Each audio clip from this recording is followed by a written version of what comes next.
ಅಣ್ಣ ಅತ್ತಿಗೆ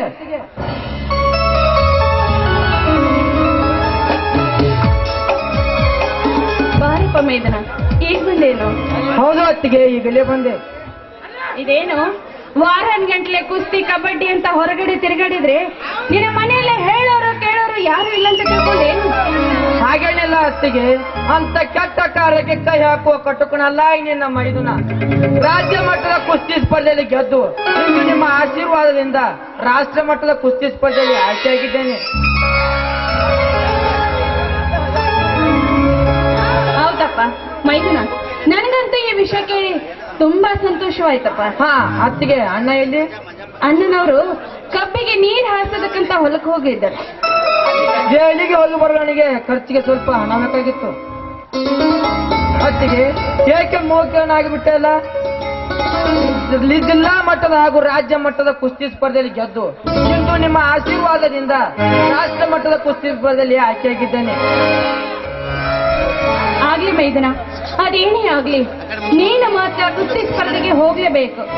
ದುಡ್ಡು ಇಲ್ಲದ ದೆಹಲಿಗೆ ಹೇಗೆ ಹೋಗಲಿ ಅತ್ತಿಗೆ? ಅದೇನೇ ಆಗ್ಲಿ, ನೀನು ಮಾತ್ರ ಹೋಗ್ಲೇಬೇಕು. ನೋಡು, ಕೈಯಲ್ಲಿ ಬಳೆಗಳಿದೆ, ಇದನ್ನು ಮಾರಿ ಆದ್ರೂ ನೀನು ದೆಹಲಿಗೆ ಹೋಗ್ಬೇಕು ಮೈದನ. ತೆಗೆದುಕೋ. ಬೇಡಮ್ಮ ಅತ್ತಿಗೆ, ಬೇಡ.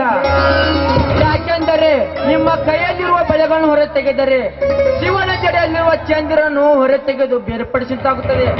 ಅದಕ್ಕೆ ಬಳೆಗಳು ನಿಮ್ಮ ಕೈಯಲ್ಲಿಯೇ ಇರಲಿ.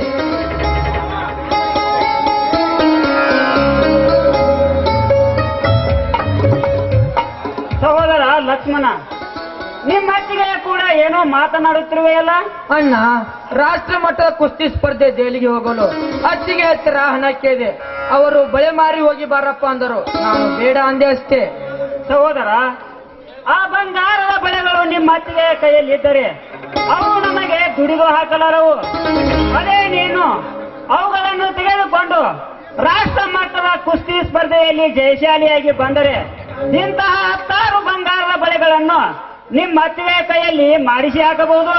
ಅಣ್ಣ, ಅಮ್ಮ ಬಿಟ್ಟು ಹೋದ ವಸ್ತು ಎಂದರೆ 2 ಬಂಗಾರದ ಬಳೆಗಳು ಮಾತ್ರ.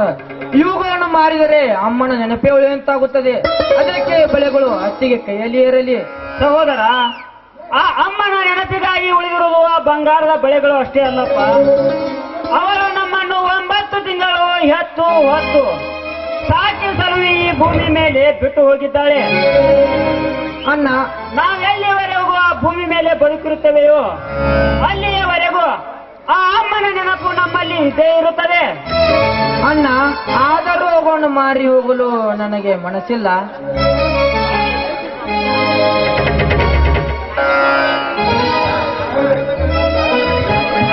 ನೋಡು ಮೈದನ, ಅದನ್ನೆಲ್ಲ ಯೋಚನೆ ಮಾಡಬೇಡ. ಲಕ್ಷ್ಮಣ, ಮೊದಲು ಬಳೆ ತೆಗೆದುಕೋ. ಬೇಡ ಮಾತಿಗೆ ಬೇಡ, ನನ್ನನ್ನು ಬಲವಂತ ಮಾಡಬೇಡ. ಲಕ್ಷ್ಮಣ, ಈ ಬಳೆಗಳನ್ನು ತೆಗೆದುಕೊಳ್ಳದಿದ್ದರೆ ನನ್ನ ಮೇಲೆ ಮತ್ತು ಸತ್ತು ಸ್ವರ್ಗದಲ್ಲಿರುವ ಅಮ್ಮನ ಮೇಲೆ ಆನೆಯಾದಿತ್ತು. ತೆಗೆದುಕೋ. ಆಯ್ತು, ಕೊಡಮ್ಮ, ಆಶೀರ್ವಾದ ಮಾಡೋಣ.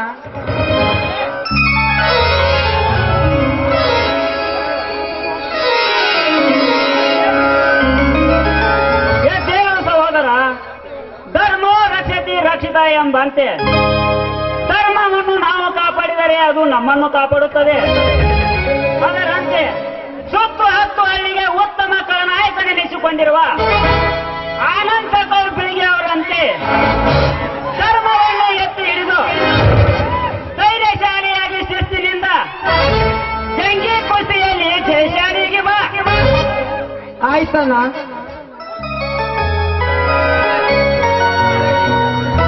ಸಹೋದರ, ಈ ಸಂತೋಷದ ಸಮಯದಲ್ಲಿ ನಾವೆಲ್ಲರೂ ಕೂಡಿ ಒಂದು ಮಧುರವಾದ ಹಾಡನ್ನು ಹಾಡೋಣ. ಎಲ್ಲೊಂದು ಬೆಳಗಿಗೆ ಆನಂದದ ಮಿರೆದು ಅಣ್ಣಯ್ಯ ನನ್ನ ಬಂಗಾರವಾಗಲು ಹಾರೈಸುವೆ ನಾವೀ ದಿನ.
ಕಾವೇರಿ, ಈ ಭೂಮಿ ತಾಯಿಯ ಚೊಚ್ಚಲ ಮಗ ಯಾರು? ಇದೇನ್ರಿ ಹೀಗೆ ಕೇಳ್ತಾ ಇದ್ದೀರಾ? ಒಕ್ಕಲಿಗ. ಕಾವೇರಿ, ಒಕ್ಕದಿದ್ದರೆ ಏನಾಗುತ್ತಿತ್ತು ಈ ಜಗತ್ತು? ಏನ್ರಿ ಸ್ವಾಮಿ, ಒಕ್ಕಲಿಗ ಒಕ್ಕದಿದ್ದರೆ ಬೆಕ್ಕುವುದು ಜಗವೆಲ್ಲ. ಹಾಗೆ ನೀವು ವಚನಶಾಸ್ತ್ರದಲ್ಲಿ ಕೇಳಿಲ್ವೇನ್ರಿ? ಕೇಳಿದ್ದೇನೆ ಕಾವೇರಿ, ಕೇಳಿದ್ದೇನೆ. ಆದರೇನು ಮಾಡುವುದು? ಒಕ್ಕಲಿಗ ಒಕ್ಕಿದರೂ ಸಹಿತ ಬೆಕ್ಕುವಂತಾಗಿದೆ ಈ ಜಗತ್ತು ಕಾವೇರಿ, ಬೆಕ್ಕುವಂತಾಗಿದೆ. ಯಾಕ್ರಿ, ಏನಾಯ್ತ್ರಿ? ಕಾವೇರಿ, ಮುಂಜಾನೆ ನಾನು ಕಬ್ಬಿನ ಹೊಲಕ್ಕೆ ನೀರು ಬಿಟ್ಟು ಬರಲು ಹೋದಾಗ ಯಾರೋ ದುಷ್ಕರ್ಮಿಗಳು ನಮ್ಮ ಕಬ್ಬಿನ ಹೊಲಕ್ಕೆ ಬೆಂಕಿ ಹಚ್ಚಿ ಕಬ್ಬನ್ನೆಲ್ಲ ಸುಟ್ಟು ಹಾಕಿದ್ದಾರೆ ಕಾವೇರಿ,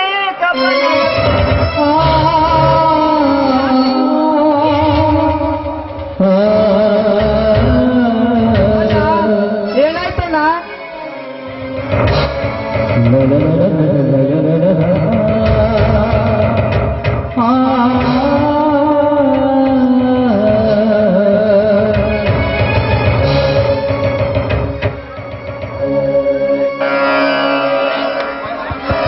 ಅಣ್ಣ ಹೇಳಣ್ಣ.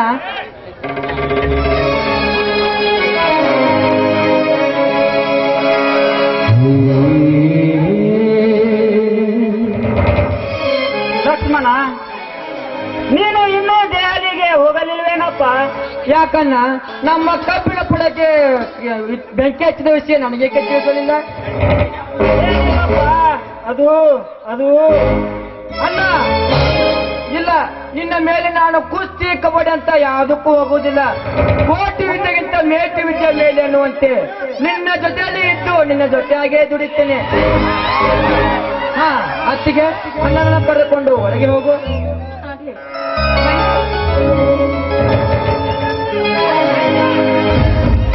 ಕ್ರಾಂತಿ ನಮ್ಮ ಕಬ್ಬಿಣ ಪುಡಗೆ ಕಿಡಿಕಾರದ ಕಟಕರನ್ನು ತುಂಡು ತುಂಡಾಗಿ ಕತ್ತರಿಸಿದಾಗಲೇ ನನ್ನ ಮನಸ್ಸಿಗೆ ಶಾಂತಿ.